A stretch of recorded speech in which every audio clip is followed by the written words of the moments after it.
오늘 장의 중심이 될 중요한 이슈앤 전략을 통해 정리해보겠습니다.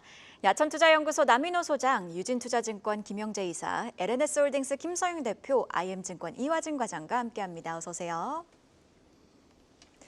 네, 첫 번째 소식입니다. CES 2025 개막을 앞두고 오랜만에 반도체주가 날아올랐습니다. 삼성전자가 2.7%, SK하이닉스는 무려 9.8%나 어제 급등하며 지수 상승을 견인했는데 김서현 대표님, 반도체주의 상승 랠리 계속해서 이어질 수 있을까요? 갈 때 됐죠. 사실 뭐 그동안 뭐 너무 과하게 불필요하게 좀 많이 눌린 좀 경향이 좀 있긴 있었습니다. 뭐 잘 아시는 건데 삼성전자 같은 경우는 외국인들이 지수 눌림용으로 좀 많이 이용했고, 물론 뭐 내부 사정이 아직까지 완벽하진 않지만 뭐 일단 지수 눌림용으로 많이 이용했던 것 같고요. SK하이닉스 같은 경우는 사실 뭐 엔비디아랑 거의 비슷하게 흘러가면서 엔비디아가 조금 조정 나오면 쉬어가는 그런 분위기가 나오는 가운데 우리나라 증시가 전반적으로 좀 불안감을 가지니까 같이 좀 괜히 내려갔었던 경향이 좀 있었던 것 같습니다. 근데 어쨌든 CES가 개막을 하게 되면서 이제 우리나라 기업들이 이제 좋은 모습을 좀 보였다는 게 일단 팩트인 것 같고요. 당연히 시가총액 1, 2 종목들이 좀 많이 올라가니까 우리나라 지수가 좀 많이 올랐습니다. 뭐 코스피 기준으로도 1.91% 급등 마감했고, 지난주의 상승 흐름을 다행히 이번 주 월요일에 좀 이어갔는데, 역시나 좋은 거는 이제 주요 수급의 주체가 외국인이었다라는 부분인 것 같습니다. 어제 외국인들 순매수 금액 1, 2위를 보니까 SK하이닉스가 2,924억 원 외국인 순매수가 나왔고요. 그리고 2위가 삼성전자 958억 원 순매수가 나왔는데, 사실 뭐 순매수 폭이 그렇게 크지는 않아요. 압도적으로 크지 않기 때문에 뭐 이게 방향을 돌렸다라고 좀 판단하기 어렵다고 생각하실 수 있겠지만, 제가 봤을 때는 방향 돌린 흐름 맞습니다. 이번 CS 2025에서 제일 이제 주목을 받고 있는 게 6년 만에 기조 연설자로 나서죠. 우리 젠슨 왕이 드디어 이제 기조 연설자로 나서는데, 여기서 직접 AI 기술의 비전을 좀 공유를 하고 차세대 AI 가속기죠, 블랙엘에 대한 내용을 얘기를 할 거다라는 그런 내용이 나오면서 뭐 발열 관련으로 우리나라 기업이 같이 좀 엮여가고 있는 그런 부분이 있는 것 같아요. 확실히 엔비디아 측에 우리나라 기업들이 할 수 있는 기술력을 할 수 있는 부분들이 많기 때문에 이건 좀 같이 엮어서 또 투자를 이어가 보시면 좋을 것 같다는 말 말씀드리고, 뭐 미증시 같은 경우 잘 아시겠지만 작년에 AI라는 그 테마 자체가 미증시를 하드캐리했다 해도 과언이 아닙니다. 뭐 그런 부분이 올해도 이제 기대감을 이어갈 거다라는 그런 부분이 나오고 있는 상황이고, 지난 3일이죠. 뉴욕 증시에서 엔비디아가 좀 급등 4% 넘게 급등했고 어제도 좀 잘 상승 마감한 것으로 알고 있는데, 이런 상황이 나오니까 뭐 기술주 강세 나오고 뭐 나스닥 지수, 필라델피아 반도체가 같이 좀 끌어올리는 흐름이 나왔습니다. 그리고 이제 사실 이 훈풍이 어제도 우리나라에 호재로 작용했다고 좀 보시면 될 것 같고요. SK하이닉스랑 삼성전자가 뭐 이런 흐름도 같이 좀 이어가고 있다라고 좀 보시면 될 것 같습니다. 물론 저가 매수 측면에서 매수가 들어온 것도 있긴 있지만, 이런 CES 같은 호재성 이슈가 나오고 있는 거고 기대감을 가질 수 있는 어떤 트리거가 될 수 있는 내용이 나왔다는 것도 좀 체크해 보실 필요가 있을 것 같고요. 그리고 특히나 SK하이닉스 같은 경우 이번에 CES 2025에서 작년 11월이었죠. 이제 개발 계획을 발표했었던 HBM3 16단 제품을 샘플을 이번에 업계 최초로 공개할 예정이다라는 부분이 조금 더 기대감을 주고 있는 것 같습니다. 아무래도 올해 엔비디아와 함께 매출을 잘 만들어낼 수 있는 그런 구조로 갈 것 같으니까 요거에 대한 기대감은 그냥 계속 가지셔도 될 것 같고요. 그리고 어제만 하더라도 이제 좀 계속 턴어라운드 하는 모습을 좀 보이면서 주가가 좀 좋은 모습을 보였었는데, 지금 20만 원대 요거 매물만 통과하게 되면은 그 위에 사실 매물대가 없어요. 그래서 제가 봤을 때는 23만 원에서 24만 원대까지 한 방에 확 올라갈 수 있는 그런 기술적인 자리에 있기 때문에 이것도 좀 참고만 해보시면 좋을 것 같고요. 그리고 또 삼성전자, 아마 여러분들이 지금 제일 고민이 많으신 기업이 삼성전자일 겁니다. 아마 대부분의 분들이 좀 많이 매수를 하고 계실 텐데, 일단 4분기에 대한 실적 기대감을 좀 낮출 필요가 있다. 저도 이제 공감은 하고 있습니다. 그리고 1분기는 원래 반도체 비수기이기 때문에 4분기와 올해 1분기는 그래도 조금 이제 기대감을 낮추고 볼 필요가 있을 것 같다라고 했는데, 확실한 건 이제 최근에 브로드컴이 좀 뜬 거를 의미를 좀 부여를 해볼 필요가 있을 것 같아요. 주문형 반도체죠. SAIC라는 게 있는데, 이거에 대한 수요 증가가 이제 계속 기대감이 나오고 있기 때문에 삼성전자가 여기서 분명히 할 수 있는 역할론도 분명히 있습니다. 그렇기 때문에 기대감은 계속 가지시고요. SK하이닉스는 오히려 당장의 수익을 원하시는 분들이 투자 위주로 좀 꾸려가시는 게 좋을 것 같고, 그렇다고 삼성전자 지금 버리시면 안 됩니다. 좀 장기적으로 보시고 지금 열심히 매집을 해 나가시는 과정이니까 그거 잘 참고하셔가지고 반도체 투자해 보시면 좋을 것 같다는 말씀 드리겠습니다. 네, 지금 우리 김 대표 말씀하셨듯이 간밤에 우리 필라델피아 반도체 지수 2.8%나 급등을 했습니다. 엔비디아, 뭐 AMD, 브로드컴 다 뛰었죠. 인텔만 빼고 다 올랐습니다. 오늘 장에도 긍정적인 영향을 끼치기를 우리 기대하겠습니다. 특히 젠슨왕 엔비디아 CEO 오늘 한국 시간 기준으로 11시 30분에 기조 연설합니다. 관련해서도 지켜봐야겠습니다. 내일은 삼성전자가 4분기 잠정 실적 발표를 합니다. 김 대표 말씀처럼 지금 이미 기대 수준이 많이 낮아 있기 때문에 CES 호재를 얻고 주가가 선전해 주기를 또 기대를 하겠습니다. 이어서 쉼없이 달리다가 숨고르기에 들어간 조선주 소식 살펴보겠습니다. 연일 신고가를 경신하던 조선주가 차익 실현 매물 많이 나온 탓일까요? 새해 들어서 주춤하는 모습을 보여주고 있습니다. 증권가에서는 비중 확대 기회라는 분석을 내놨는데 남인호 소장님 의견 어떻습니까? 네, 방금 말씀 주셨던 대로 작년까지만 해도 우리 종합주가 지수는 마이너스를 났지만 조선주들 계속 좋은 모습 보이지 않습니까? 그런데 웬걸 금년 들어와서 오히려 조선주가 마이너스 보이고 있습니다. 그 배경을 설명드리겠습니다. 크게 두 가지로 꼽고 있는데요. 첫 번째는 그동안 많이 올랐다 해서 차익 매물이 나왔다고 보는 것이고요. 다음 두 번째는 과거 사례도 보니까 통상적으로 1월 달에는 조선업종에 대한 뷰가 좀 낮아집니다. 예컨대 어떤 수주 목표라든가 이런 것을 조금 보수적으로 제시하기 때문에 1월 달에는 제뉴얼리 효과가 거의 안 나온다. 이렇게 정리 드리겠습니다. 자, 이제 조선업에 대해서 우리가 공부하기 전에 좀 더 큰 그림을 봐야 되는데요. 왜 한국의 조선이 앞으로 좋을 수밖에 없느냐? 어제 시장이 좋았기 때문에 오늘은 예은 앵커님에게 돌발 질문 드려보겠습니다. 예은 앵커님, 미국하고 중국의 경제 규모가 어느 정도, 몇 퍼센트 정도인지 아십니까?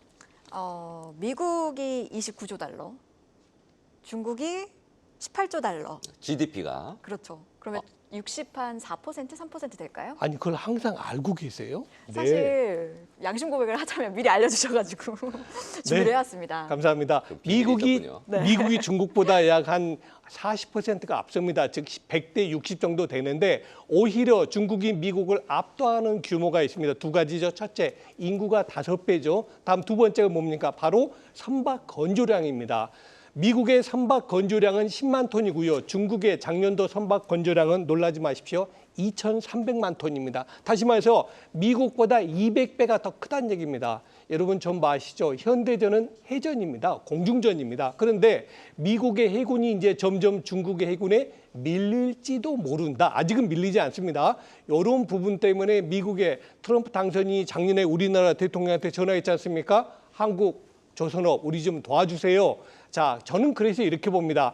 앞으로 우리 조선 경기는 미국의 조선업이 다시 발돋움할 때까지는 상당히 우호적인 관계를 가질 수밖에 없다. 즉 우리 한국의 조선만 봐서는 안 되고 전 세계 조선업 봐서는 앞으로도 적게는 2년, 길게는 3년 이상 조선업의 호황 유지는 된다라고 저는 판단합니다. 자, 그럼 이제 조선업종에 대한 투자 전략 제시해 보겠습니다. 방금 전에 말씀드렸던 대로 일단 세계적인 조선업 경기는 계속 호황이 2, 3년간 유지될 걸로 보기 때문에 조선업종에 대한 조선주에 대한 주가는 이미 대세 상승에 들어갔다. 물론 금년 들어와서 한 4, 5% 조정을 보이고 있습니다만 이거는 불가피한 조정이라 보고 앞으로는 더 올라갈 것이다 말씀드리겠고 다음 두 번째 따라서 여러분들의 계좌에서 투자 비중 10%를 조선업종 투자하는 건 매우 바람직한 현상이라고 보고요.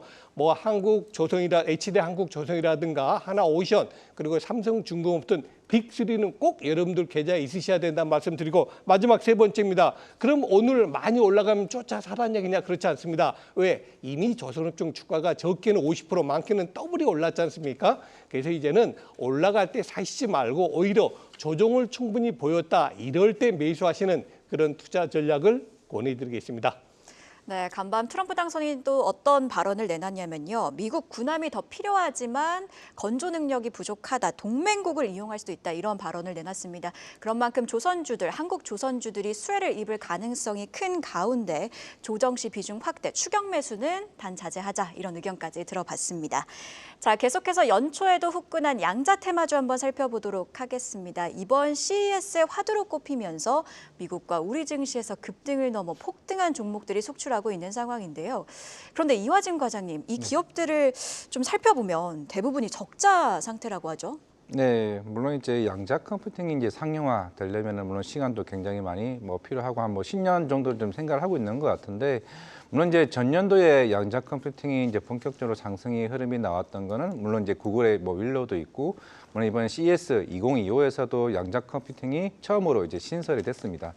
그러면서 이제 여러 이제 빅테크 업체들이 양자 커플팅과 관련해서 꾸준히 계속 꾸준히 연구를 하고 있는 상황이고, 물론 이제 우리나라 삼성전자, SK하이닉스도 이제 큐피트를 이제 활용한 연산 효율 작업들을 계속 꾸준히 하고 있습니다. 물론 이제 미국도 중국 간의 이제 패권 경쟁을 통해 가지고 특히 중국도 거의 60개의 대학 이상이 지금 이제 양자 컴퓨터 관련 양성 과정을 계속 꾸준히 좀 하고 있는 상황이기 때문에, 물론 이제 AI 발전들이 본격적으로 이제 올라선다. 물론 이제 트럼프 이제 정권 하에서는 AI 규제가 본격적으로 완화가 됩니다. 그렇게 되면은 상용화 시기도 10년에서 조금 더 앞당길 가능성이 좀 있다라고 생각을 하고 있고, 물론 지금 뭐 대표적으로 아이온큐나 뭐 리게티 컴퓨팅 같은 이제 해외 업체들 같은 경우도 물론 이제 실적이 바로 또 나는 건 또 아닙니다. 물론 우리나라도 황금 첨단 소재나 있는 상황은 맡겼습니다만은, 물론 이제 이런 내러티브한 흐름들이 그동안 시장을 계속 이끌어 왔다라고 생각을 하고는 있는데, 물론 최근에 한 2년 전이죠. 초전도체가 처음 이제 얘기가 나왔을 때도 물론 그때도 상용화 과정은 10년, 15년에 대한 얘기를 하고 있습니다. 물론 지금은 이 밸류를 이제 불확실성에 대한 흐름으로 좀 할 수밖에 없다라고 생각을 하고 있고, 그만큼 변동성에 대한 흐름이 저는 개인적으로 크다라고 좀 생각을 하고 있기 때문에, 물론 이제 CS 2025가 끝나게 되면 좀 세런으로 작업을 할 수는 있다라고 생각을 하고 있지만은, 분명한 거는 일단은 우리나라 대기업들이나 해외 빅테크 업체들이 계속 꾸준히 연구를 하고 있다는 측면이 있기 때문에, 물론 이 이후에 대한 과정들은 특허와 관련된 이슈들이 시장에서 충분히 부각될 가능성이 좀 있다라고 보고 있기 때문에, 물론 지금에 관련해서는 추격 매수는 자제하되 추후에 관련된 이슈들이 아마 전반적으로 이제 IT 업체들에게 주요 관심사가 되지 않을까 좀 생각을 하고 있습니다. 예, 역시 테마성 종목 업종인 것 같습니다. 양자 테마주 실적도 안 찍힐 뿐만 아니라 아직 상용화 시점도 명확하지 않습니다. 다만 장기적으로 유망하다는 데는 다 동의를 하는 거죠. 단기간에 급등한 만큼 변동성 크다. 이 점 염두에 두셔야 되겠습니다. 이번에는 실적이 뒷받침되고 있는 업종을 볼까요? 화장품 주가 어제도 큰 폭으로 올랐습니다. 수출 호주의 매수세가 계속 유입되고 있는데 종목 선별이 필요할 것 같습니다. 김영재 이사님. 네, 사실 전일 화장품 주 전체로 보면 약간 저는 혼조라고 보았는데, 근데 이제 일부 종목이 급등함에 따라서 좀 기사화가 된 것 같습니다. 우선 사모펀드 인수수익이 나온 마녀공장 같은 경우가 일단 상한가로 시작하면서 18%대 마감했고요. 대형주 중에서는 아모레퍼시픽과 아모레지가 7%대 상승 마감을 했습니다.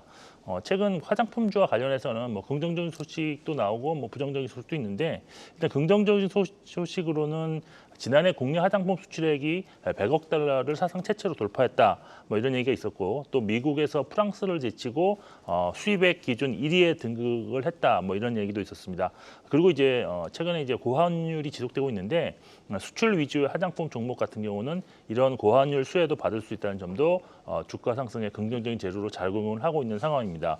그런데 이러한 제도 불구하고 화장품 업종 내 일부 종목은 오히려 지금 하락하는 모습이 좀 나오고 있는데, 아직 업종 전반에 걸친 투자 심리는 확실하게 개선되지는 않고 있다라고 볼 수밖에 없는 상황입니다.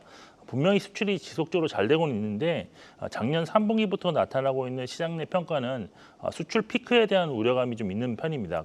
실제 10월 수출액이 고점을 기록한 이후에 11월, 12월 연속으로 전월 대비 수출 금액 하락세가 지속되고 있고요. 또 실적 측면으로 본다면 일부 종목이 지금 지난해 3분기 실적이 어닝 쇼크가 나온 이후로 주가가 급락했는데, 그 이후로 아직 주가가 회복하지 못하는 것도 현실적인 상황이다 보고 있습니다. 또한 그 시장 내부적으로는 최근 반도체라든지 로봇, AI 등 성장성을 바탕으로 한 주가가 다시 상승세로 전환하는 종목들이 많이 나타나고 있다는 점에서 화장품주에 대한 투자 순위가 좀 뒤로 밀리는 경향도 있지 않나라고 보고 있는데, 결국 화장품주 투자 전략은 상승 추세가 좀 살아있는 종목은 지속적으로 보유하는 전략과 함께 현재 진행 중인 고환율 수혜가 예상되는 종목, 그리고 중국 소비 회복 기대감이 있는 종목으로 투자 대상을 좀 압축하실 필요가 있다라고 보고 있습니다. 이런 관점에서 개인적으로는 VT라든지 코스맥스, APR, 아모레퍼시픽 정도는 관심 종목으로 가져가도 좀 괜찮지 않을까라고 판단을 하고 있습니다. 네, 관심 종목으로 VT를 좀 언급을 해주셨는데, VT가 어제 5%나 하락했더라고요. 이런 하락은 좀 그냥 수급 차원의 이슈로 봐야 될까요? 네, 어제 뭐 그 관련해서 코멘트도 나왔는데 특별하게 나온 얘기는 없었다고 보여집니다. 단지 이제 사익 실현이 좀 나타났지 않았나라고 보고 있는데, 그렇지만 VT 같은 경우가 상당히 지금 그 화장품 업종 내에서는 추세가 살아있는 대표적인 종목이기 때문에 오히려 이렇게 하락했을 때는 좀 저가 매수의 기회로 삼으시는 것 좋지 않을까라고 판단을 하고 있습니다. 리들샷 인기 여전하죠. 네, 그렇습니다. 네. 네, 언급을 해주신 것처럼 추세가 살아있는 화장품주 그리고 또 고환율 수혜가 예상되는 종목들, 중국에서 비중이 점점 늘어나고 있는 종목들은 투자가 유효하다라는 언급까지 들어봤습니다. 자, 제약바이오 업계에도 새해 첫 글로벌 행사를 앞두고 있습니다. 오는 13일 JP모건 헬스케어 컨퍼런스가 열리죠. 어떤 기업들이 참가하는지 또 개막 전에 우리가 좀 주시해보면 좋을 포인트는 뭔지도 함께 짚어볼까요? 남인호 소장님 준비해 주셨죠? 네, 반도체 CES가 있다면은 이 제약 바이오 쪽에는 방금 말씀 주신 JP모건 헬스케어가 있습니다. 다음 주부터 개막하죠. 미국 샌프란시스코에서 한다 그럽니다. 벌써 43회차라 그래요. 벌써 40년 이상 꾸준하게 이어진 그런 제약 바이오 업계라고 회의라고 볼 수 있겠는데요. 아마 이게 중요한 게 이겁니다. 전 세계 550여 개 그런 제약업체가 참여를 하고요. 또 올해 금년 2025년도의 트렌드가 어떤 쪽으로 가느냐, 뭐 당뇨병이냐, 암 치료냐, 뭐 치매 예방이냐 이런 쪽을 파악할 수 있는 중요한 회의라고 보시면 되겠습니다. 자, 국내에서도 대표라고 할 수 있는 삼성 바이오로직스 그리고 셀트리온 등 주요 제약 바이오 업체들이 참여를 하고 있습니다. 이제 투자 전략을 한번 들어가 보겠습니다. 여러분, 봄, 여름, 가을, 겨울의 차이 아시죠? 봄에 우리는 씨를 뿌리고 또 여름에는 가지치기도 해주고 온갖 폭풍을 피해야 되지 않습니까? 그러면 결국 마지막에 뭐가 옵니까? 가을이 옵니다. 가을에 추수를 하고 정말 풍성한 열매를 맺지 않습니까? 제가 볼 때 우리나라의 바이오는 지금 그 단계에 와 있다. 길게는 40년, 짧게는 10년 이상 투자를 했지 않습니까? 우리가 국내 바이오 업체들이. 그래서 아마 이제 금년간 이미 뭐 성과를 보는 열매를 맺은 업체도 있지만 이제 하나 둘씩 그 결과를 내는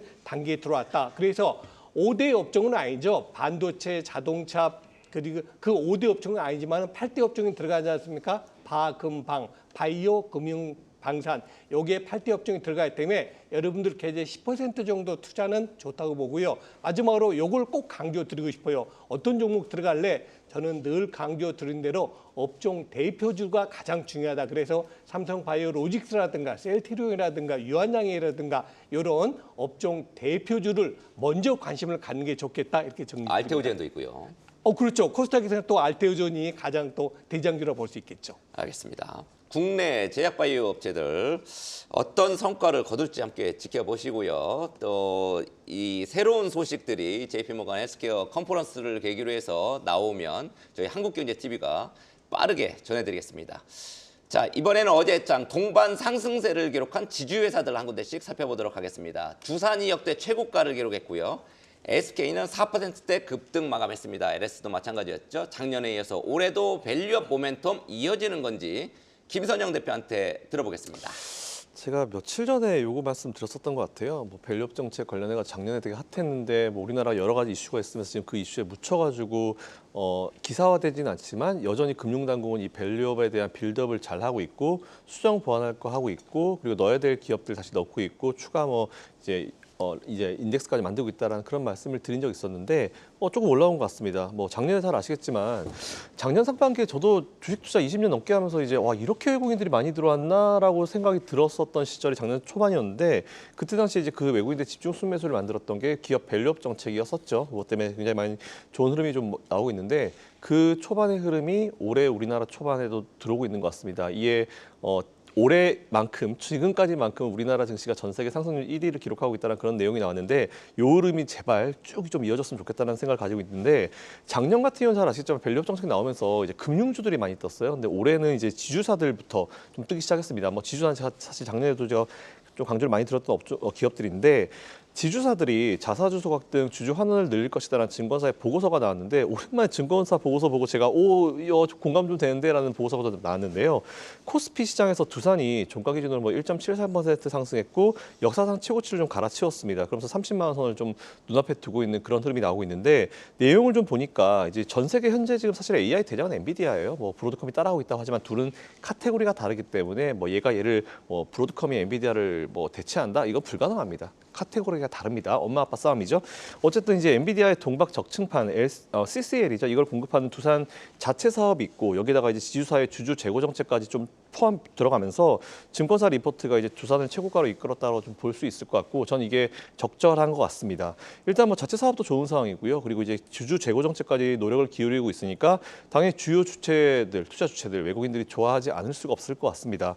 관련 보고서 한번 보니까 이게 또 되게 합당한 이유가 뭐냐면은 작년 말에 진행된 자본시장 시행령 개정이 있어요. 근데 요것 때문에 어떤 게 나왔냐면은 5% 이상 자사주를 보유하고 있을 때 보유 목적과 처리 계획을 공시하도록 했고 그리고 인적 분할과 합병할 때 자사주의 신주 배정하는 걸 금지를 해버렸습니다. 이렇게 되면은 자사주를 많이 가지고 있어도 이거를 쓸 수 있는 방안이 줄어들기 때문에 이 뭐지? 이거 가지고 있는 것에 대한 부담을 느낄 수밖에 없어요. 그렇기 때문에 부담은 커지고 활용도가 줄어든 상황이어서 이걸 오히려 그냥 자사주 초과하면서 주주 친화 정책을 하자. 뭐 그냥 하고 싶어서 하는 것보다는 좀 이제 법에 떠밀려서 하는 느낌도 분명히 있긴 있지만 이런 것들이 오히려 호재성 이슈로 작용할 수 있을 것 같습니다. 그래서 제가 주요 그룹들의 자사주 비중을 한번 보니까 SK그룹은 24.8%예요. 기준은 5%입니다. 근데 SK그룹은 24.8%, 두산그룹은 18.2%, 그리고 LS 같은 경우는 15.1% 확실히 더 높은 수준이기 때문에 해당 기업들도 역시 이 시행령 개정에 따라 가지고 일부 지분 소각을 기대해 볼 수도 있을 것 같으니까 참고하시면 될 것 같고요.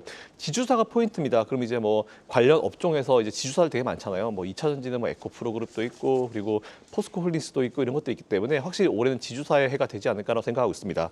또 혹시나 우리 개인 투자자들의 이제 바람대로 상법 개정이 이루어지게 된다라고 하면은 이사의 주주 충실 의무라는 게 도입이 되게 되는데 이런 경우에도 지주사들의 주주 재고 전략이 나올 수밖에 없는 그런 상황이기 때문에 어쨌든 지금 전반적인 부분을 봤을 때는 우리 개인 투자자들한테 조금 유리한 상황으로 돌아가고 있는 것 같다. 그리고 이게 정상인데 왜 진작 이게 이루어지지 않았을까라는 그런 생각을 가지고 있고 작년에 금융주와 함께 올해도 금융주 괜찮아요. 제가 지난 시간에 한번 설명드렸지만 금융주도 잘 이제 보셔서 또 투자를 해보실 필요가 있을 것 같고 여기다가 지주사 관련 기업들도 한번 투자해 보시면 좋을 것 같다는 말씀드리겠습니다.